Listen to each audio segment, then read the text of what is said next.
I think we can all agree that the greatest problem the world faces in the 21st century is the problem of Islamophobia. At least that's what I keep hearing from Muslim organizations. The irrational fear of Islam has been sweeping the globe for nearly 1400 years, ever since the beloved Prophet of Islam, Allah's prayers be upon him, began peacefully slaughtering unbelievers in the name of love. You'd think that in our time, we would have finally learned to be tolerant of Muhammad's calls for the violent subjugation of all humanity. But no, racists and bigots continue their hate-filled opposition to the Prophet's rulings. Take racist Joe Biden, for instance. When racist Joe Biden heard that the peaceful and benevolent nation of Brunei was about to begin stoning men and women to death for homosexuality and adultery, did he respond with tolerance and respect? Not at all. Racist Joe Biden responded with what can only be described as hate speech. He tweeted, "Stoning people to death for homosexuality or adultery is appalling and immoral. Every single person on earth is entitled to be treated with dignity and to live without fear. There is no excuse, not culture, not tradition, for this kind of hate and inhumanity." President Obama would spin in his bicycle helmet if he saw this tweet. Racist Joe Biden calls Brunei's implementation of Islamic law appalling, immoral, hateful, and inhumane. This sort of criticism of Islam is precisely what led a white supremacist to open fire at 2 mosques in Christchurch, New Zealand. At least, I keep hearing from Muslim organizations that criticism of Islam is what led to the white supremacists' attack on immigrants. Did the Sultan of Brunei invent sharia? No. Sharia is based on the commands and practices of Muhammad, Allah's prayers be upon him. Sunan ibn Majah, 2555. It was narrated from Imran bin Hussein that a woman came to the Prophet and confessed to committing fornication. This woman was married, so it was adultery.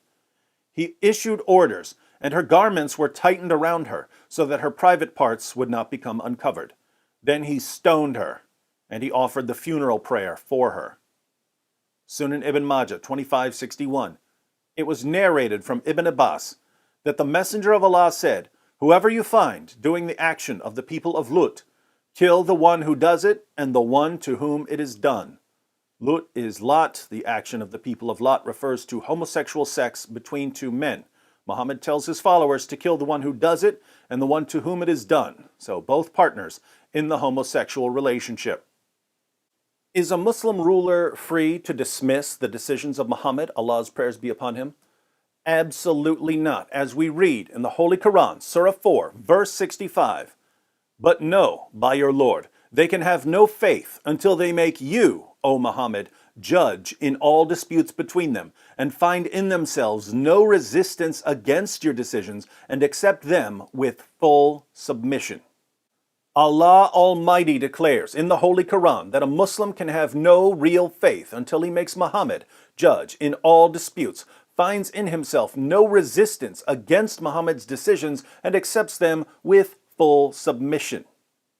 What did Muhammad, Allah's prayers be upon him, say was the punishment for homosexuality and adultery? Death. Is the Sultan of Brunei, as a Muslim ruler, supposed to ignore the decisions of his prophet or submit to them? Islam, which means submission, requires him to submit to the decisions of Muhammad, Allah's prayers be upon him. And how does racist Joe Biden react?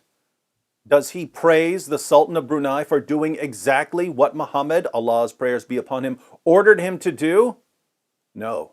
He sends a tweet to more than 3 million followers calling Muhammad, Allah's prayers be upon him, appalling, immoral, hateful, and inhumane.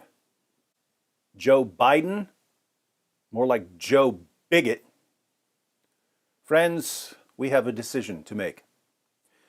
Either we have to continue claiming that any criticism of Muhammad, Allah's prayers be upon him, and his teachings is the product of racism, bigotry, and Islamophobia, in which case racist Joe Bigot is a racist, a bigot, and an Islamophobe for calling sharia penalties appalling, immoral, hateful, and inhumane, or we can all agree that it's perfectly acceptable to criticize and condemn the life and message of Muhammad, Allah's prayers be upon him.